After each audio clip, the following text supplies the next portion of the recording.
పేతురు రాసిన మొదటి పత్రిక 1వ అధ్యాయము 8-9 వచనాలు చదివి వినిపించండి.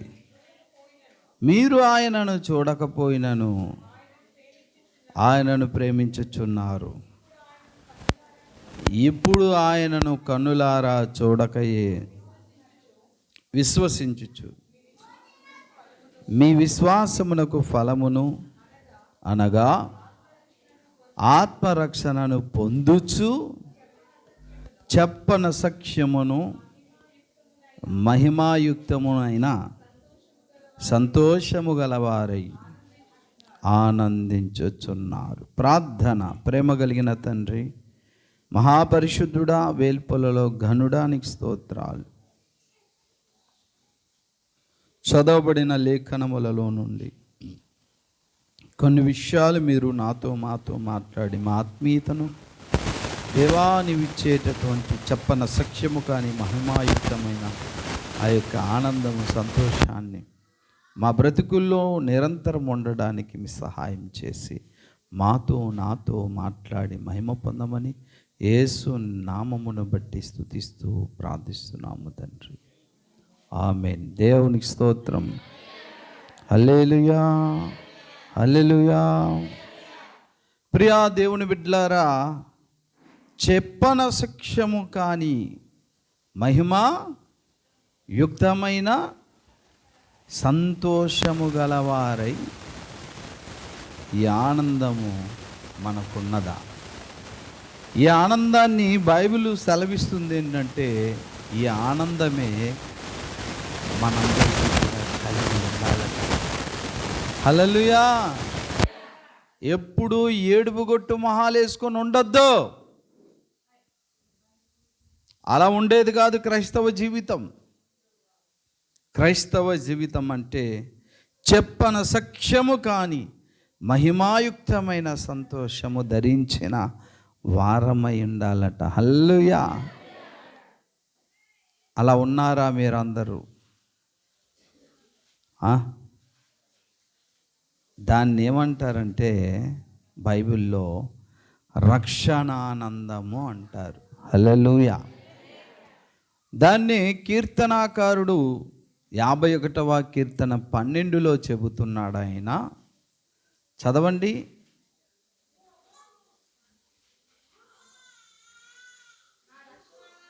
నా రక్షణానందమా, ఎస్, నీ రక్షణానందము నాకు మరలా పుట్టించుము. దేవునికి స్తోత్రం. హల్లెలూయా. దావీదు భక్తుడు అంటున్నాడు, రక్షణానందాన్ని మరలా పుట్టించు ప్రభు అంటే దాని అర్థం ఏంటి? ఆ రక్షణానందము పోగొట్టుకున్నాడు.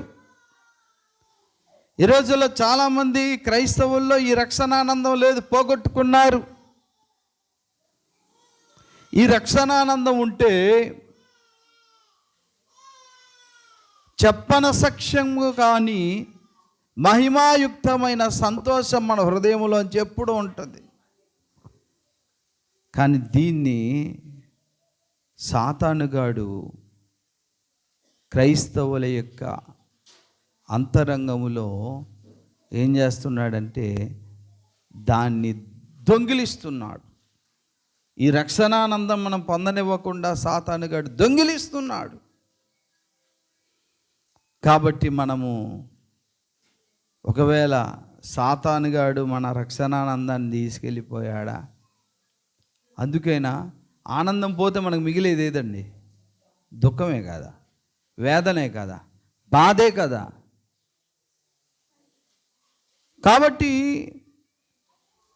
రక్షణానందం అనేది ప్రతి క్రైస్తవునికి ఉండాలి. ఈ రోజుల్లో ఈ రక్షణానందం పోగొట్టడానికి సాతానుడు అనేక వివిధమైన తంత్రాలు కల్పిస్తూ క్రైస్తవులకు సంతోషం లేకుండా, ఆనందము లేకుండా, చెప్పన సఖ్యము కానీ మహిమాయుక్తమైన సంతోషము లేకుండా, ఆనందభరితులు కాకుండా, వేదనామయులుగా, భయకంపితులుగా, రోగపీడితులుగా ముచ్చుమొహం వేసుకొని ఉండేటట్లుగా సాతానుగాడు చేస్తున్నాడు. ప్రిల్లారా, ఎటువంటి రక్షణ ఆనందం కలిగి ఉండిందో తెలుసా దావీదునకు? అది 4వ అధ్యాయం 7వ వచనంలో చెప్తున్నాడు. కీర్తనల గ్రంథం 4వ కీర్తన 7వ వచనం,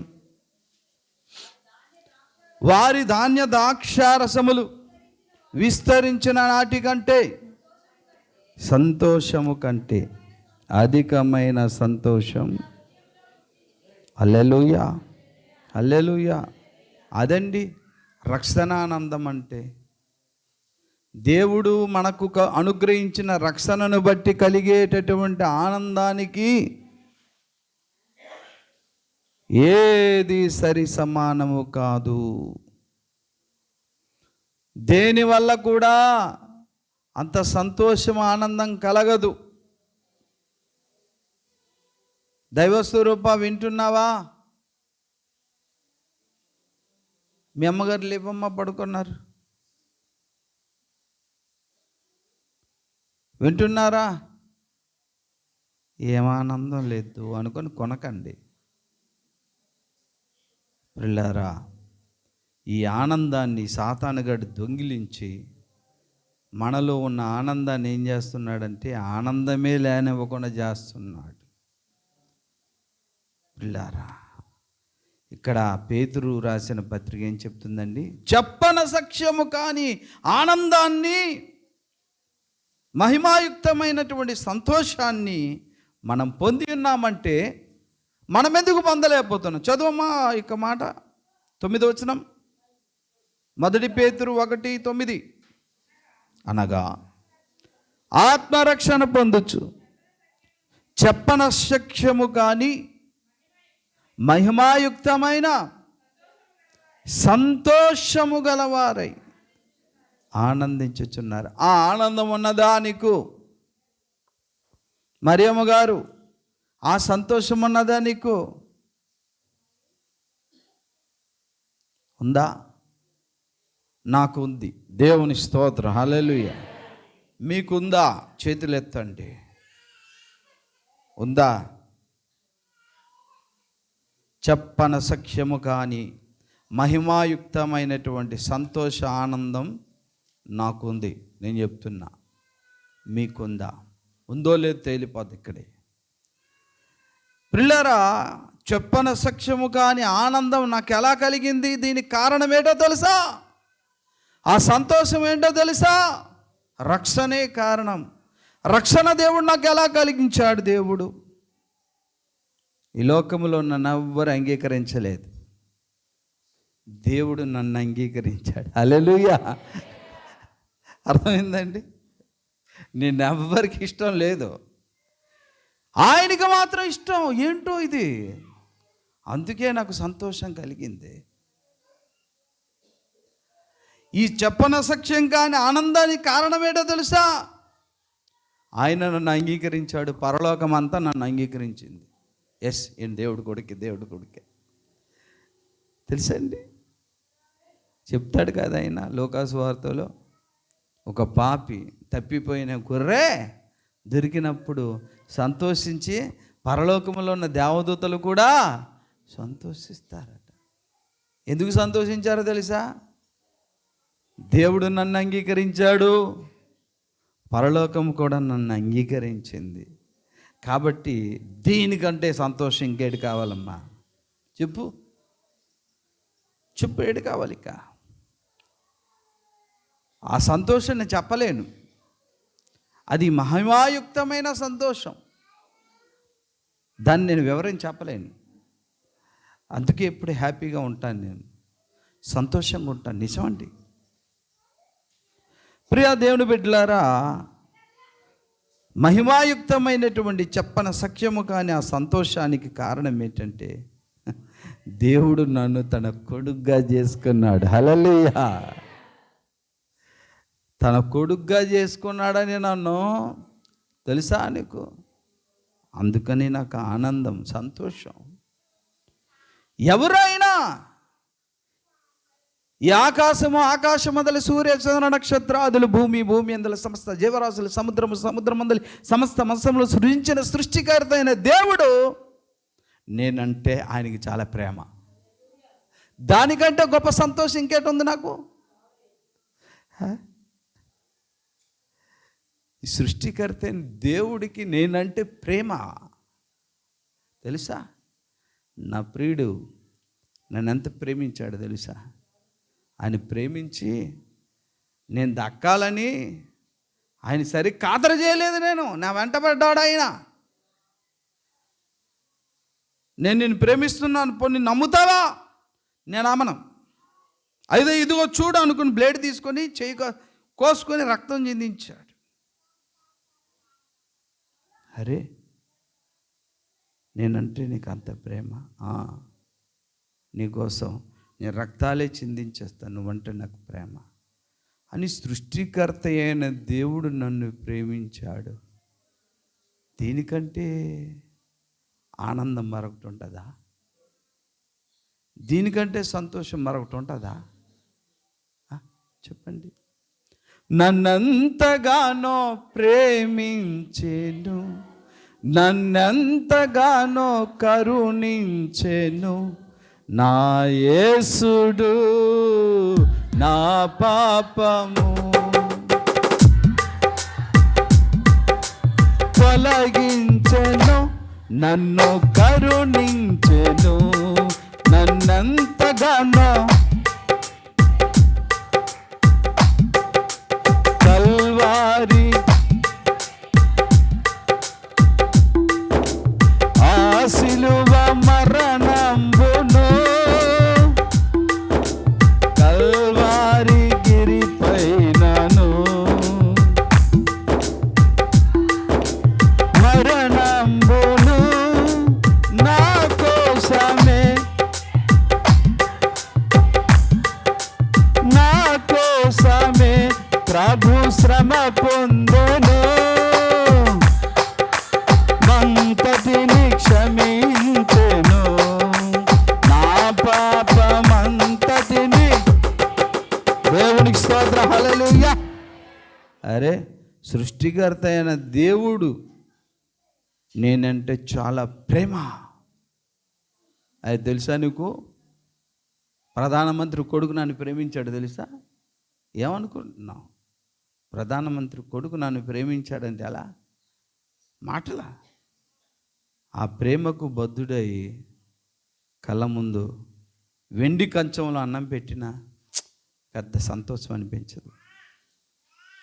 బంగారపు గ్లాసులో మంచినీళ్ళు పాయసం పెట్టినా దానంత ఆనంది కనబడదు. ఏంటి అసలు కొద్ది కొద్ది నీ వదిలేస్తున్నావు? ఇది బంగారపు కంచం, ఇది వెండి పళ్ళెం, పంచభక్ష పరమన్నాలు తిను. అబ్బాయి ఏమి ఏంటట అంటే, నన్ను ప్రేమించే ప్రియుడు చాలా అందగాడు. ఆయన తలంపుల్లోనే నేను సంతోషించేస్తున్నా, బ్రతికేస్తున్నా. ఏమనుకుంటున్నావు? నా కోసం బ్లేడ్తో చెయ్యే కోసుకున్నాడు ఆయన. బ్లేడ్తో కోసుకోవడం కాదు, ప్రాణమే పెట్టేసి రక్తాలు కాల్చేశాడు. కాబట్టి ఇక ఆ తలంపుల్లోనే జీవించేస్తున్నాను. ఎందుకో తెలీదు, ఆకలి వేయట్లేదు, సమయం తెలియట్లేదు. ఎంతసేపు ఆయన కోసమే, ఆయన కోసమే, ఆయన ప్రేమ, ఆయన మాటలే. చెప్పన సఖ్యము కాని మహిమాయుక్తమైన ఆనందం పొందుచున్నారు. అట్టి ఆనందం నేను కలిగి ఉంటున్నా. ప్రియ దేవుని బిడ్డలారా, ఈ గ్రహింపు విశ్వాసులలో మహిమాయుక్తమైన సంతోషాన్ని కలుగజేస్తుంది. అర్థమైందా? ఏ గ్రహింపు? దేవుడు నన్ను అంగీకరించాడు, దేవుని పరలోకములో ఉన్న వాళ్ళందరూ నన్ను అంగీకరించాడు. దేవుడు నన్ను తన సొంత కూతురుగా చేసుకున్నాడు, సొంత కొడుకుగా చేసుకున్నాడు. సమస్తాన్ని సృజించిన సృష్టికర్త అయినటువంటి దేవుడికి నేనంటే చాలా ప్రేమ నన్ను వెంటబడి ప్రేమించాడండి. తెలుసా నీకు? తల్లి గర్భము నానే ధరింపబడినప్పుడే దురితుండనైయుంటిని. తల్లి గర్భము నానే ధరింపబడినప్పుడే దురితుండనైయుంటిని. నా వల్ల చేయబడెడు ఎల్లా కార్యములెప్పు హేయంబులై ఉండగా. నా వల్ల చేయబడెడు ఎల్లా కార్యములెప్పు హేయంబులై ఉండగా. యేసు నన్ను ప్రేమించిన పాపినైనా నన్ను ప్రేమించినావు. దేవుని స్తోత్రం, హల్లెలూయా. నన్ను తల్లి గర్భములో ఉన్నప్పుడు నేను ఇంకా పాపిగా ఉండి, పుట్టిన తర్వాత నేను పాపిగా జీవిస్తానని తెలుసు కూడా నన్ను ప్రేమించాడండి ఆయన. నేను పెద్ద అందగత్తెనా నన్ను ప్రేమించడానికి? నన్ను ప్రేమించిన వాడు సాదాసీదా వ్యక్తి? విశ్వములోనే అందగాడు, 10,000 మందిలో ఎంతో సుందరుడమ్మ తాను. తెలుసా మీకు మా ఆయన అంత అందంగా ఉన్నాడా? తెలుసా? ఏ సినిమా హీరో కూడా పనికిరాడు. అని లోకములో అమ్మాయిలు చెప్పుకున్న కనీసం యేసయ్య కోసం ఆనందంతో ఎవడు ఎప్పుడు చెప్పుకొని పాడు. నేను పాడేటప్పుడు లీనమై పాడుతాను. ఎంతో సుందరుడమ్మ తాను, నేనెంతో మురిసిపోయాను. ఎంతో సుందరుడమ్మ తాను, నేనెంతో మురిసిపోయాను. ఎంతో సుందరుడమ్మ తాను. ధవలవర్ణుడు రత్నవర్ణుడు నా ప్రియుడు. ధవలవర్ణుడు రత్న అవని 10,000 అతి శ్రేష్ఠుడా తండు. అవని 10,000 అతి శ్రేష్ఠుడా తండు. ఎవరు ఆయన కిలలో సమరూప పురుషుండు.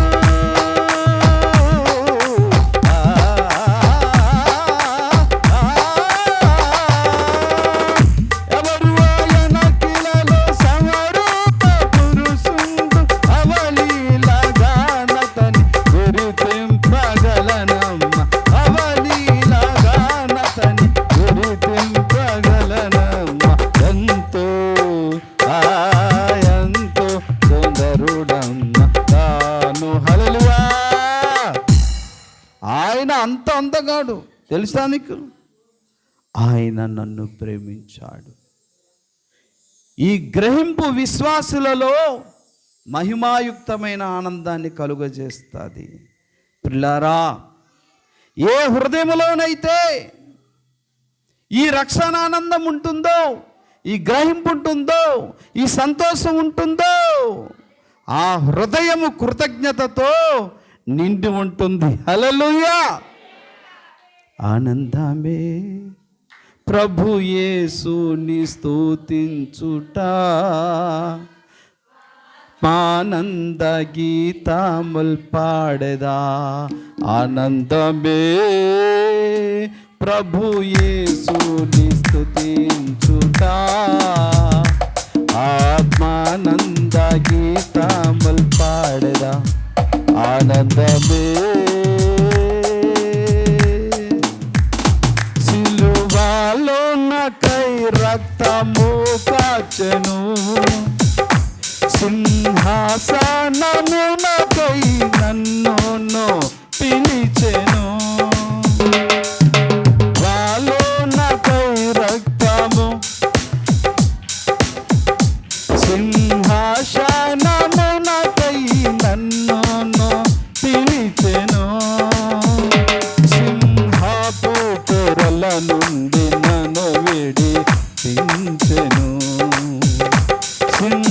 పాపపు కూరల నుండి నన్ను విడిపించెను. ఆనందమే ప్రభు యేసుని స్తుతించుట.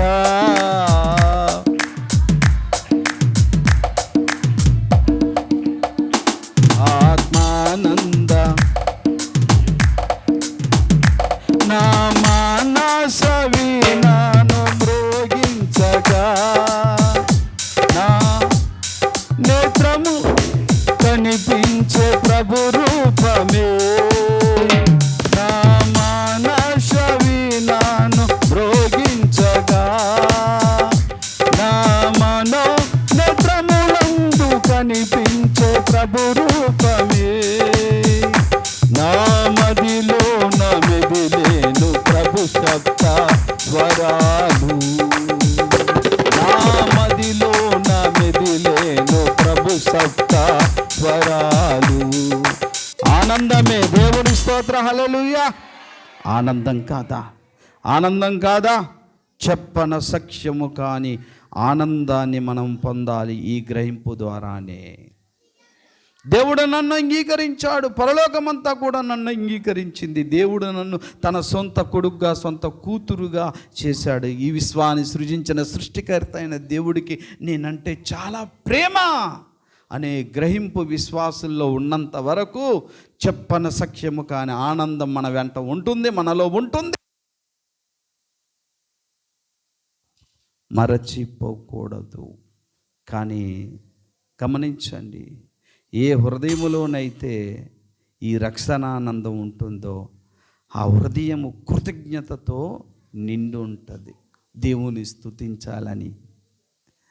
ఏ హృదయములోనైతే ఏ రక్షణానందం ఉంటుందో వారు దేవుణ్ణి ఆరాధించడానికి ఎల్లప్పుడూ సిద్ధమై ఉండి ఆ ఆరాధనలు ధూపము వలె పైకి ఎగసి వెళ్తుంటుంది. హల్లెలూయా, హల్లెలూయా.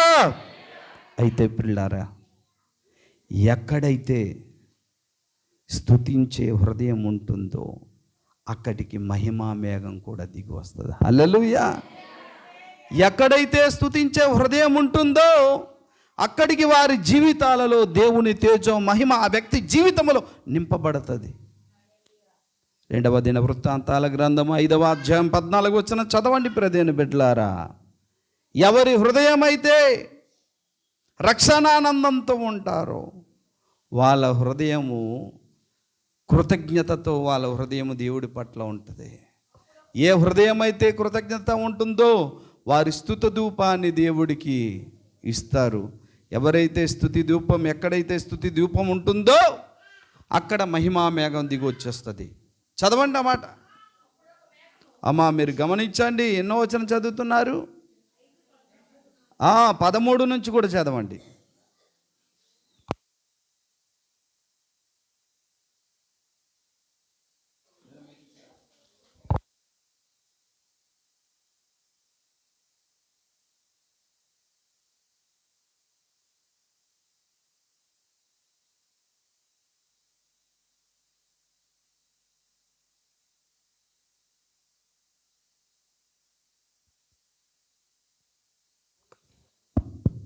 విశ్వాసుల్లో నుంచి కూడా చదివేవారు అక్కడ ఉండాలి.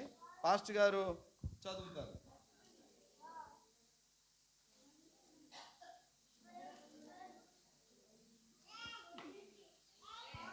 చదవండి. వారితో కూడా బూరలు ఊది యాజకులు 120 మంది నిలిచిరి. 120 మంది నిల్చున్నారట. బూరలు ఊదువారును, బూరలు ఊతున్నారు, డప్పులు డోళ్ళు వాయిస్తున్నారా, పాటకులను, పాట పాడేవారు ఏకస్వరముతో యెహోవాకు కృతజ్ఞతాస్తుతులు చెల్లిస్తున్నారు. గానము చేయగా యాజకులు పరిశుద్ధ స్థలములో నుండి బయలు వెళ్ళి ఆ బూరలతోను తాళములతోను చప్పట్లతోను దేవుని ఆరాధించారు. స్వరమెత్తి పాడారు. యెహోవా దయాళుడు, కృప నిరంతరము నిలుచును. అప్పుడు ఏం జరిగిందట? యెహోవా తేజో మహిమ మందిరము నిండా నిండిపోయిందట. హల్లెలూయా. రక్షణానందం కలిగిన హృదయాలు దేవుని పట్ల కృతజ్ఞతతో నిండి ఉంటారు. స్తుతి ఆరాధన కలిగి ఉంటారు. స్తుతి ఆరాధన కలిగి దేవునికి స్తుతి ధూపం ఇచ్చినప్పుడు ఎక్కడైతే స్తుతి ఉంటుందో అక్కడికి మహిమా మేఘం దిగి వస్తుంది.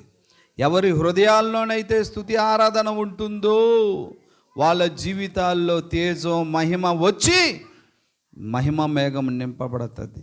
హల్లెలూయా, హల్లెలూయా, దేవునికి స్తోత్రం. హల్లెలూయా, హల్లెలూయా. అంతటి మహోన్నతమైనటువంటి ప్రేమ నాకు చూపించాడు ఆయన. దీనికంటే ఆనందం మరొకటి ఉందా? లేదు. అందుకే మన ముందు వస్తున్న బాధలు కూడా ఈ గ్రహింపు మనలో ఉన్నప్పుడు బాధలు కూడా బాధలుగా అనిపించవు. నీవు నాకిచ్చే మహిమ ఎదుట అవి ఎన్నదగినవి కావే. హల్లెలూయా. పాడడం కాదు, అనుభవించాలి, అనుభవించాలి. అర్థమవుతుందండి? అనుభవించండి. ప్రియ దేవుని బిడ్డలారా, గమనించండి. దేవుని తేజో మహిమతో ఆ వ్యక్తుల యొక్క జీవితం నింపబడినప్పుడు వారు శక్తివంతులవుతారు, ఫలభరితంగా ఫలిస్తారు. హల్లెలూయా, హల్లెలూయా. కానీ ఈ రక్షణానందాన్ని సాతానుగాడు మనం ఆ విధంగా పొందడం సాతానికి ఇష్టం లేదు. కాబట్టి దాన్ని మటుమాయం చేసే ప్రయత్నాలు వాడు నిరంతరం కొనసాగుతున్నాడు. ప్రియులారా, గమనించండి, గమనించండి. ఎప్పుడైనా సరే ఈ చెప్పన సఖ్యం కానీ మహిమాయుక్తమైన ఆనందం నిరంతరం తుది శ్వాస వరకు యేసు రాకడ వరకు మనం పొందుకొని ఉండాలనుకుంటే మనలో ఈ గ్రహింపు ఎప్పుడూ పోకూడదు. ఎస్, నా దేవుడు నన్ను ప్రేమించాడు, నేనంటే నాకు చాలా ఇష్టం ఆయనకి, ఆయన నన్ను అంగీకరించాడు తన పరలోక రాజ్య వారసునిగా.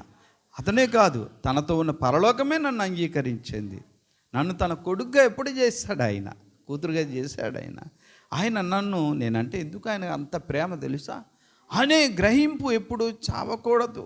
కాబట్టి నన్ను అలా ప్రేమించి నన్ను రక్షించడానికి శిలువ మీద ప్రాణం పెట్టి మళ్ళీ చనిపోయి తిరిగి లేచాడు. తన రక్తం చేత నన్ను కడిగాడు, నన్ను బాగు చేశాడు. అందరూ చూస్తుండగా చనిపోయి తిరిగి లేచి వెళ్ళాడు. మళ్ళీ వస్తానన్నాడు. మా ఆయన వస్తానన్నాడు, నా ప్రియుడు వస్తానన్నాడు. ఆయన కోసం ఎదురు చూస్తున్నా. వస్తాడు, నేడో రేపు వస్తాడు ఆయన. వచ్చినప్పుడు ఎత్తపడతాను. మరో 15 సంవత్సరాల టైం అంతే, నేను బ్రతుకుంటాను. అప్పటికి బహుశా చావనేమో, బ్రతికే మార్పు చెందుతానేమో. నాతో ఉన్నవారు మీరు అందరూ అలా అవుతారని ఆశ. కాబట్టి ఆయన వచ్చేంత వరకు నా రక్షణానందం ఎవడు కూడా తీసుకోవడానికి వీలు లేదు. ఎవడు తీసుకుంటాడు? కానీ తీసుకున్న సాతానులు మన చుట్టూ ఉంటారు. ఇప్పుడు అది స్టోరీ. మనలో ఉన్న ఈ రక్షణానందాన్ని పాడు చేయడానికి, ఎప్పుడు దుఃఖంలో మీకు పెట్టడానికి టెంపరీ సాతానులు పనిచేస్తాయి. తర్వాత పర్మనెంట్ సాతానులు, తర్వాత ఒరిజినల్ సాతానులు. 3 రకాల సాతానులు కదా. ఈ 3 రకాల సాతానుల్లో టెంపరీ సాతానులు ఎవరంటే పేతురు లాంటి వాళ్ళు. పేతురులోకి సాతాను దూరం ఏమన్నాడండి? ప్రభా, నీకు అది దూరమగును కాక, నువ్వు చావకూడదు. సాతానా, నా వెనక్కు పో అన్నాడు ఆయన. టెంపరీ సాతానులు ఏం చేస్తారంటే దైవ కార్యాలకు, ఈ రక్షణ ఆనందానికి అడ్డుపడతారు. అర్థమైందండి? వస్తారు, వచ్చిన తర్వాత నాకు కూడా డిస్టర్బ్ చేశారు చాలాసార్లు. తర్వాత దేవుడు జల్ల కొట్టి నాకు బుద్ధి చెప్పాడు. ఎవడరా నీకు? వాళ్ళు ఎవరో కుక్కలు గట్రా, నక్కలు, కుక్కలు, పందులు పేలుతుంటే నేను నిన్ను కోరుకున్నాను. ఆయన ఫోన్ చేస్తున్నారు, ప్రియుడు ఫోన్ చేస్తున్నాడు. ఉదయం 7 గంటల నుంచి చేస్తున్నాడు. ప్రియురాలు నేను ఫోన్ ఎత్తట్లేదు. నేను ఎత్తను పో అంటున్నాను. ఆయన ఊరికి గాబరైపోతున్నారు. అక్కడి నుంచి పరలోకం నుండి ఎత్తను అంటున్నాడు. సరే, సాయంత్రం 6 అయింది. ఇది ఫోన్ ఎత్తలేదు, ఎందుకు ఎత్తలేదు, ఏంటి కోపం నా ప్రియురాలికని ఆయన. అప్పుడు ఎత్తాను అలిగి, చెప్పు మరి ఉదయం నుంచి ఫోన్ చేసా ఎత్తలేదే. ఏం ఎత్తాంలే, ఏం ఎత్తకపోవడం ఏంటి? ఎత్తాలి కదా, నువ్వంటే నాకు చాలా ఎక్కువ ప్రేమ కదా, ఇష్టం కదా. అవునులే, మరి ఏంటి అసలు ఎందుకు అలుగుతున్నావు? అలా ఆమె వచ్చి చెప్పింది, నాకు నువ్వు నాకు బాగా ప్రేమించట్లేదట, అందుకే బాధ అనిపిస్తుంది. ఎవరు చెప్పారు? పక్కింటి ఆవిడ చెప్పారు. అంటే నా ప్రేమ నువ్వు పట్టించుకోవట్లేదు, ఆవిడ చెప్పిన అబద్ధం మాత్రం అర్థమవుతుంది. ఇప్పుడు నువ్వట నన్ను ఎక్కువ ప్రేమించట్లేదట, అదిగో ఆవిడ చెప్పింది. నీ పిచ్చి మొహం కానీ ఆవిడ చెప్తే నువ్వు నమ్మడం ఏంటి? నేను నిన్ను ప్రేమిస్తున్నాను కదా. ఆవిడ కూడా ఒప్పుకోవాలి, ఆవిడ ఒప్పుకోదు. ఎందుకంటే టెంపరీ శాతాను కదా. నీ రక్షణానందాన్ని పాడు చేయడానికి ఆవిడ అంటది ఏమని, యేసు నిన్ను ప్రేమించట్లేదు, నీ ప్రార్థన వినట్లేదు, నీ ప్రార్థనకు జవాబు రావట్లేదు, అసలు నువ్వు పరిశుద్ధుడవే కాదు, నువ్వు దేవుడు బిడ్డవే కాదు, అరే ఆ చర్చికి వెళ్తున్నావు, నీకు పరిశుద్ధాత్మ లేదు, అన్య భాషలు మాట్లాడట్లేదు ఆడ అంటున్నాడు ప్రభువా. ఆడ అలాగే అంటాడు రా. నేను చెప్తున్నాను కదరా, నేను చెప్తున్నా నమ్మకం లేదా? వచ్చిన పెద్ద దరిద్రం ఏంటంటే దేవుడి మాటలు నమ్మం మనం. వాళ్ళు చెప్పిందే నమ్ముతావు. నువ్వు ప్రేమించట్లేదు వాళ్ళు చెప్పారు, నువ్వు ప్రేమించట్లేదట వాళ్ళు చెప్పారు. ఇది స్టోరీ. ఎందుకు అలా చేస్తాడంటే మనలో ఉన్నటువంటి రక్షణ ఆనందం ఆడు పాడు చేయడానికి సాతానుడు అలాంటి వాళ్ళని వాడుకుంటారు. అలాంటి వాళ్ళ ద్వారా మన రక్షణ ఆనందం పోగొట్టడానికే మన చుట్టూ ఉన్న సమాజం ద్వారా సాతానుగాడు పనిచేస్తాడు. అర్థమవుతుందా మీకు? మన ఆనందంగా ఉండడం సాతానుగాడికి ఇష్టం ఉండదు. పేదరేమంటున్నారు ఇక్కడ, చెప్పన సఖ్యము కానీ మహిమాయుక్తమైన ఆనందంతో మీరు సంతోషిస్తున్నారు అన్నాడా లేదా? మరి ఏదది? లేదండి, ఎందుకంటే అన్నయ్య అయ్యగారు మా ఆత్మీయ తండ్రి కదా అనుకొని సమాధానం వస్తారు, విమల వస్తారు, తామారు వస్తారు, అలా మార్కు వస్తారు. ఏమంటే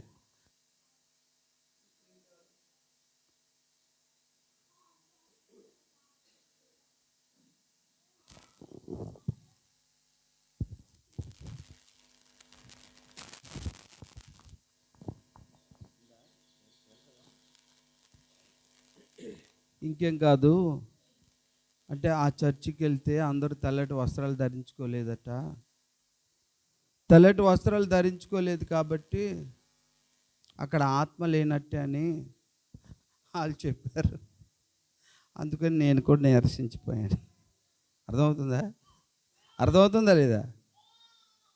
ఆయన నీ కోసం రక్తం కార్చింది పోయింది, ఆయన నిన్ను ప్రేమించింది పోయింది, నిన్ను రక్షించింది పోయింది, ఆయన నీకు ఎన్నో కార్యాలు చేసి నిన్ను పాపులుగా క్షమించి నీతిమంతులుగా హెచ్చరించి అంతా పోయింది. ఎక్కడ నిరసించిపోయాం? ఆనందం అంతా ఎక్కడ పోయింది? ఆడొచ్చి మీ చర్చిలో పరిశుద్ధాత్మ దేవుడు లేడు, ఎందుకంటే మీరు అన్య భాషలు మాట్లాడలేదు కాబట్టి ఆడు ఊదీసి వెళ్ళిపోతాడు. ఇక బాధపడేసింది ఎవరు? ఎవరు? అలా బాధపడి ఎంత ఏం చేస్తాం, ఎంత ప్రాక్టీస్ చేసినా ఆ భాష మనకి రావట్లేదు. ప్రాక్టీస్ చేస్తే వచ్చేది అన్య భాషలు దేవుడు అనుగ్రహిస్తే ఇస్తాడు. అదో వారం అది నమ్మడు. ఆడవడో టెంపరీ సాతాను వచ్చేసి మీ చర్చిలో భాషలు మాట్లాడతారా? మాట్లాడరా? అయితే ఆత్మ లేనట్టే, ఆత్మ లేనివాడు నావాడు కాదని ఇచ్చాడు కాబట్టి మీరు అందరూ నరకానికి పోతారు అని సాతానుగాడు చెప్పిన మాట నమ్ముతాను. ఆయనేమన్నాడు, నువ్వంటే ఇష్టం బిడ్డ, నీకోసం నా ప్రాణం పెట్టాను బిడ్డ, ఐ లవ్ యూ బిడ్డ అని ఆయన అంటుంటే ఆయన మాట పట్టించుకో ఉండు, ఏ ఐ లవ్ యూ అల్లాడేమన్నాడు తెలుసా, నువ్వు నన్ను ప్రేమించలేదట అని.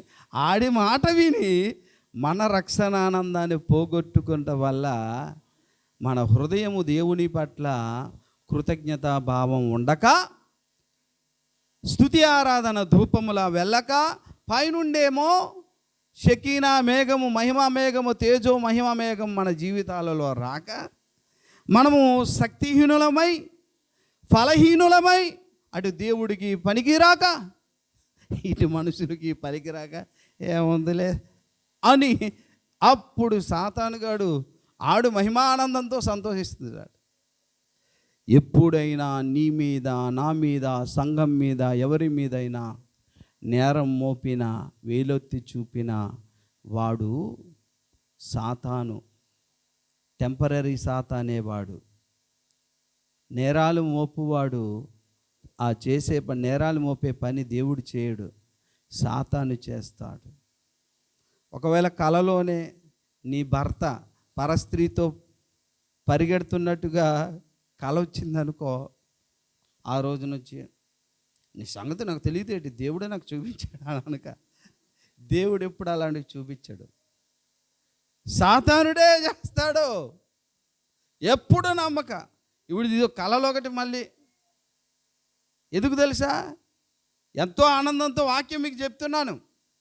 మా అయ్యగారు మర్మాలు చాలా బాగా చెప్తారు. సూపర్ అండి, మాకు చాలా ఆనందం, కురవ్వైన మెదడు దొరికినట్టుగా ఉంటుంది, మేము తింటుంటాం, సూపర్ అండి అని చెప్తుంటారు. అలాగా ఉండు, మీ అయ్యగారి కోసం ఎవరు చెప్పాలి వాళ్ళు చేసి చెప్పిస్తానని పక్కింటి వాళ్ళు వెళ్తారు, వేరే సంఘానికి వెళ్తారు, వాళ్ళకి కళ వస్తుంది. ఇలా రా సమాధానం అంటారు. ఏంటమ్మా సమాధానం, చెవులు పెద్దవి కదా. సరే ఏంటమ్మంటే, మీ అయ్యగారు ఓ చెత్త దగ్గర కూర్చున్నారు, అక్కడ మీ అయ్యగారు మీ పాస్టమ్మ గారు 10 మంది విశ్వాసులు ప్యాకాట ఆడుతున్నారు. ప్యాకాట పోను చెప్తూ ఆ కళలు చెప్తాను. చెత్త దగ్గర చేపలు, బుట్ట దగ్గర ప్యాకాటలు ఆడుతున్నారండి. నాకు వచ్చిందే దర్శనం అనగానే ఈవిడ తెలివైంది, ఆత్మాభిషేకం ఉంది కాబట్టి దొంగలు ఎవరో మంచిలో పసిగట్టేస్తారు. సరే అలాంటి వాళ్ళు మోసగించడం కష్టమే, కొత్త వాళ్ళు మాత్రం మోసపోతారు. రాగానే మా అయ్యగారు ఇంత గొప్ప వాళ్ళు అనుకున్నాను, ప్యాకాట్లు చెత్త దగ్గర ఉన్నారంటే పాపములు ఉన్నారనమాట చెప్పింది కదా దర్శనంలో. అప్పుడు నీకేమవుద్ది, నీ ఎంత బలగుద్ది వాక్యం చెప్తున్నా నాకు తెలియదేంటి నీ సంగతి అది ఏమైపోద్ది. ఇక్కడ నీకు ఆనందం లేకుండా చేస్తారు. నేను ఎప్పుడు ఆనందమే, సంతోషమే. ఎందుకో తెలుసా, వినండి, నేను ఎప్పుడు చెప్తాను మీకు. ఆడెవడో చెప్పినటువంటి దానిని బట్టి నేను సంతోషించను, ఆడి మాటే నమ్మను. ఆడ పెద్ద సాతాను కాబట్టి నాకు తెలుసు. చూడండి ప్రకటన గ్రంథము 12:10.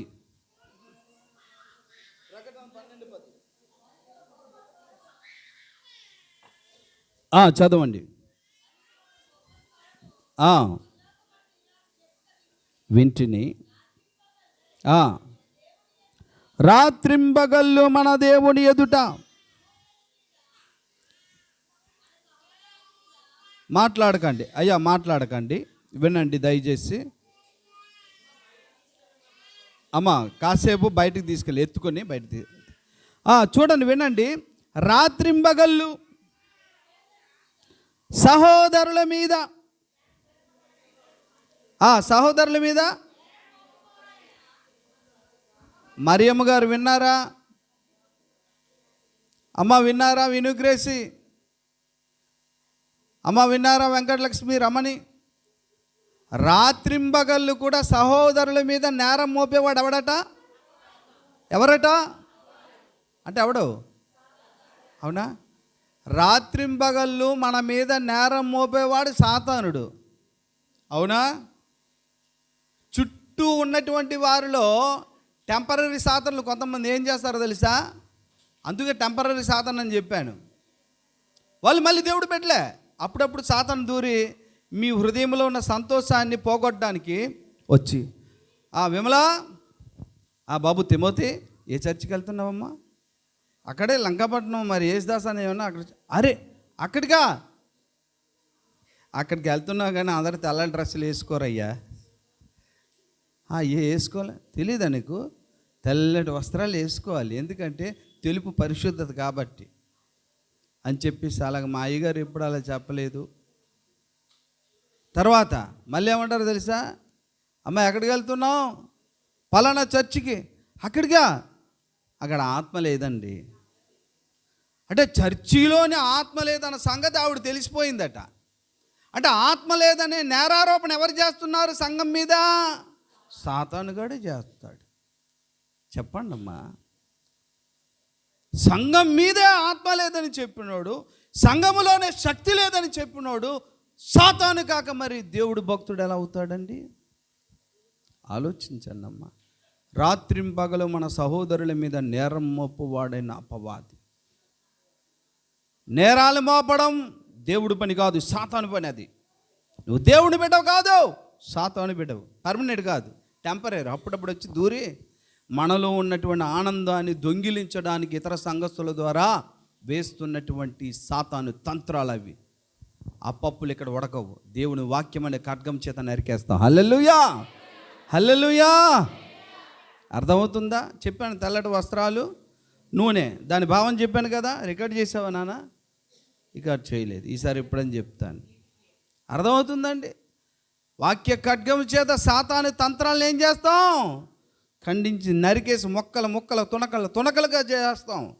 ఎందుకంటే ఇక్కడ ఉన్నది బలిపీఠం. ఈ బలిపీఠం మీద ఉన్న నిప్పు ఎక్కడి నుంచి వస్తుందో తెలుసా? ఎక్కడి నుంచి? అది వాక్యాగ్ని. ఏ అగ్ని దిగుతుంది ఇప్పుడు? ఆగ్ని కాదు, వాక్యాగ్ని వచ్చి సకల దుర్బోధలను ఏం చేస్తాయండి? దహించి వేస్తుంది. అర్థమవుతుందండి? కనుక మనలో ఉన్న రక్షణానందాన్ని పోగొట్టేటట్లుగా ఈ సంఘమే అసలు పనికిరాదనేటటువంటి దుష్ప్రచారాలు చేసిన వారు సాతాను టెంపరరీ సాతానులలో. నేను ప్రగాఢంగా ఖచ్చితంగా నేను ప్రకటిస్తున్నాను, దేవుడు అల్లరికి కర్త కాదు, కర్త. అర్థమవుతుందండి? మనం ఒక్క మాట అంటే ఒక్క మాట కూడా అనం ఎవ్వరికి. ఎందుకంటే క్రీస్తునందు వారు మన సహోదరులు కాబట్టి. నేరం మోపం మనం, ఏ సంఘం మీద మోపామా ఇన్ని సంవత్సరాల్లో. కానీ మన మీదకు రాళ్ళేసినప్పుడు మాత్రం సింహములా జూలు విప్పి పోరాడతాం. దేవుని స్తోత్రం. హల్లెలూయా, హల్లెలూయా. కనుక వారెవరో చెప్పినటువంటి మాటలను బట్టి మనలో ఉన్న రక్షణానందము కానీ, దేవుడు మనకిచ్చినటువంటి ప్రత్యక్షతలు కానీ, ఆధిక్యతను కానీ కృషించి మరిచిపోయేటటువంటి భక్తులమైతే మనము కాము. ప్రియమైన బిడ్డలారా, అనేక దైవ సేవకులు, పాస్టర్ గారులు, విశ్వాసులు ఫోన్లు చేసి వారికి వచ్చిన డౌట్స్ నా దగ్గర కూడా చాలామంది నివృత్తి చేసుకుంటుంటారు. కానీ ఎప్పుడూ గొప్పగా ఫీల్ అవ్వలే. దేవుడు మనకిచ్చిన ఆధిక్యత అది. అర్థమైందా? వాళ్ళు చేతకాక వాళ్ళు ఏం చేస్తాడండి?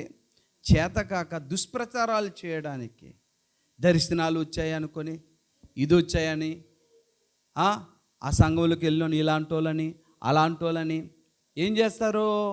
మీ హృదయాల్లో నా పట్ల ఉన్నటువంటి మంచి అభిప్రాయము, సత్యవాక్యం పట్ల ఉన్నటువంటి ఆసక్తి ఏం కలుగుతుంది మీ హృదయాల్లో? నిరాసక్తి. అలా కలిగించేవాడు సాతానులు. దేవుడు ఏం చేశాడో తెలుసా? రోమాపత్రిక 8:33 చదవండి. విశ్వాసుల మీద నేరం మోపే పని దేవుడిది కాదు, సాతానుది అనేది ప్రకటన 12:10 చూసాము. దేవుడి పని ఏంటో తెలుసా? మనల్ని నీతిమంతులుగా తీరుస్తూ ఉంటాడు. దేవుడి పని అది. హల్లెలూయా. 8:33 రోమా. దేవుని చేత ఏర్పరచబడిన వారి మీద నేరం మోపువాడవుడు సాతానుడు, కానీ నీతిమంతులుగా తీర్చివాడవుడు దేవుడు. హల్లెలూయా. అర్థమవుతుంది? ఇక్కడ ఇద్దరి కోసం చెప్తున్నాడు. నేరం మోపేవాడు సాతానుడు, నీతిమంతులుగా తీర్చేవాడు దేవుడు. మీరు నీతిమంతులు అని దేవుడు మనం చెప్తుంటే ఆడంటాడు అల్లా విశ్వాస ద్వారా వచ్చి ఈ సంఘం వాళ్ళు అందరూ పాడైపోయారు. డైరెక్ట్గా సంఘం మీదనే. అరే గమనించారా ఎంత సాతాను? ఎందుకు? ఈ సంఘములో మీరు బయటికి వెళ్ళిపోతే సర్వసత్యం దొరకదు మీకు. అన్నిటికీ మించిన మహోన్నతమైన ప్రభు రక్త మాంసాలు కూడా దొరకదు ప్రతి ఆదివారం. సాతాను మిమ్మల్ని తప్పించడానికి వారి మాట వినేసి మీరేమంటారు? అవునుగాల కాబోలు అనుకొని మీరు సత్యానికి దూరం అవుతారు, రక్షణ ఆనందానికి దూరం అవుతారు. పరలోకం వెళ్ళిన తర్వాత తెలుస్తుంది మీకు, అరే ఎంత పెద్ద పొరపాటు చేశారు. అలా ఎప్పుడు గమనించండి. రక్షణానందం పోగొట్టడానికి మన చుట్టూ ఉన్న కొన్ని దుష్ట శక్తులు క్రైస్తవుల్లోనే ఉంటారు. టెంపరరీ సాతానుగానే పేతురు గారిని తీసుకోండి మీరు. అంటే పూర్తి సాతానులు కాదు, సాతానులు దూరంగానే వచ్చేసి ఏటమ్మా ఏటి మీ చర్చిలో అందరూ రంగురంగు బట్టలు వేసుకుంటారు అని చెప్పగానే తెల్లటి వస్త్రాలు వేసుకోండి బాగున్నాను, పుట్టుటి భక్తి అదంతా. అప్పుడు మీరు నన్ను అడగాలి, అసలు లేఖనం అర్థమేంటి చెప్పు పాస్టర్ గారు, అయ్యగారు అని అడిగితే నేను వివరించి చెప్తాను ప్రతి సందేహానికి. అంతే తప్ప వారి మాటలు పట్టించుకొని సత్యవాక్యం మీద, సంఘం మీద, పాస్టర్ గారి మీద, మీరు ఇంతవరకు నడిచిన భక్తి మీద మీకు అనుమానం వచ్చిందా? నీ రక్షణానందాన్ని లాక్కి వెళ్ళిపోవడానికే. అర్థమైందండి? ఎవడో చెప్పిన సాక్ష్యం మనకు అక్కర్లేదు. అలా ఆవిడ చెప్పింది నువ్వు నన్ను ప్రేమించట్లేదట అన్నట్టుగా ఉంటుంది. అర్థమైందండి? ఆడు చెప్పేది ఏంటి? ఎప్పుడో పాడ పాడతాను, తనువు బలిపెట్టెను మాయన్న, తప్పులిడగొట్టెను మా తండ్రి. తనువు బలిపెట్టాడు యేసయ్య, తన శరీరాన్ని బలి ఇచ్చాడు శిలువ మీద. తండ్రి ఏం చేశాడు తెలుసా? అంటే రడ్డిగేతోటి ఇలా కొట్టిస్తున్నట్టుగా మొత్తం పాపాలన్నీ తుడిచాడు తండ్రి. ఆయనేమో తనువు బలిపెట్టేశాడు, పాపాలన్నీ తుడిచేశాడు ఒక్క రెడ్ మార్కుతో. తనువు బలిపెట్టెను మాయన్న, ఏసన్న అనమాట, ఆ ఏసన్న కాదు, ఏసయ్య. తనువు బలిపెట్టెను మాయన్న, తప్పులిడగొట్టెను మా తండ్రి. మనసులో సాక్షామిట్లున్నా, మనుజులెట్లన్నను నాకేమి, యెహోవా మా తండ్రి గాడా, యేసుడు మాయన్న గాడా. మహిమా గలసు దాత్తా ఇట్టి వరుషాదల్పెన్ గదమా తోడా, యెహోవా మా తండ్రి గాడా, యేసుడు మాయన్న గాడా. హల్లెలూయా. మనసులో ఇట్టి సాక్ష్యం ఉండగా దీనికంటే గొప్ప ఆనందం ఏముంది చెప్పండి? ఎట్టి సాక్ష్యం? మా అన్న బలిపెట్టాడు ప్రాణం, మా తండ్రి తప్పులు ఎడగొట్టేశాడు, ఈ సాక్ష్యం నా మనసులో ఉంది, దాన్ని బట్టి నేను ఆనందిస్తాను.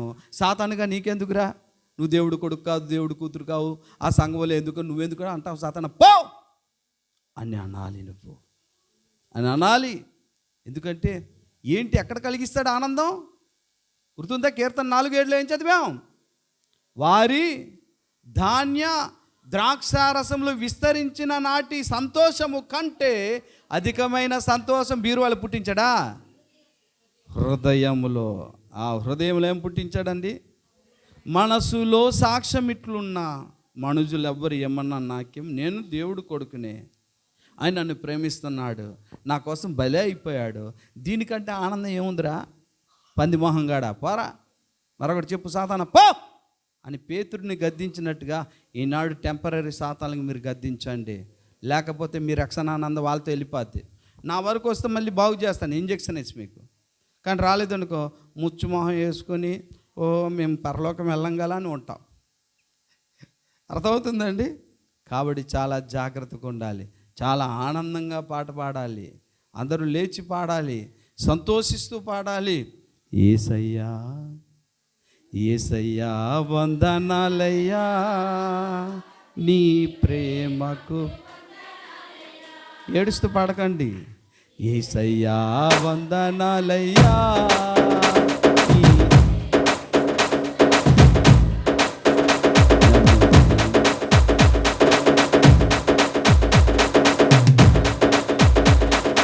వందనాలయ్యా సదకోటి వందనాలు వందనాలయ్యా స్తోత్రాలయ్యా యేసయ్యా యేసయ్యా. ప్రార్థన చేద్దాం. తలలో వచ్చాలి ప్రార్థన. ఇంతవరకు దేవుడు మనకిచ్చిన రక్షణ ఆనందం ఎంత గొప్పదో.